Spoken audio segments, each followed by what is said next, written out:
you take from over the weekend, and how do you use that to build to move forward? You know, we work on the defensive side of things. I thought we were good going forward. The only real opportunities they had came from, you know, us trying to play through the lines, and then we turned the ball over and they would pelt one long and run onto it, and we need to, you know, put that out before it can get inside the 18 and be able to deal with counterattacks much easier.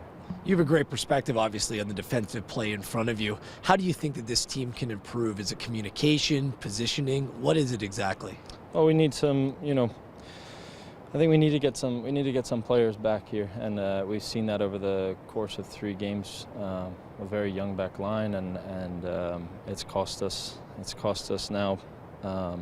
So we need that extra bit of leadership in there to really, you know, get everybody going. Over your time here at Toronto FC, you have played with numerous different players in various different positions across the back line. How does that make your job that much more difficult? Well, you know, my job is to keep the ball out of the back, and that's pretty simple. But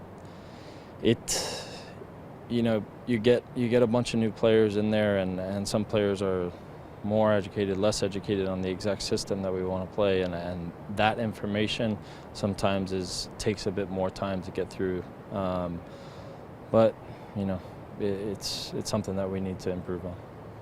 Joe, given the suspensions and injuries and the changes, it would be human nature to get a bit frustrated. Are you able to keep an even keel through this, or have you wanted to kick a dog this time in the season, this early part of the season? I wouldn't say that, but you know,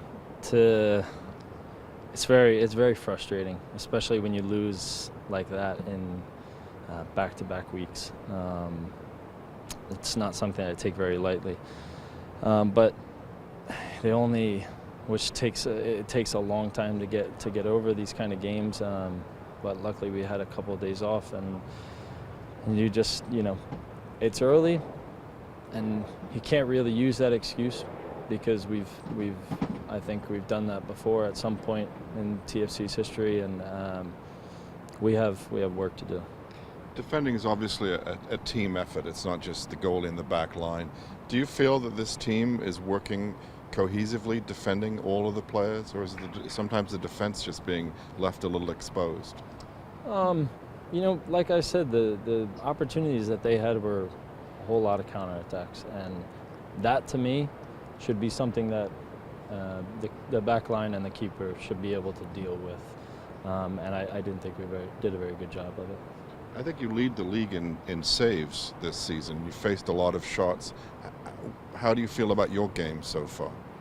You know, it's a work in progress every day. We've seen that. I don't really like being the league leader in saves unless we were, you know, 4-0. But it is what it is.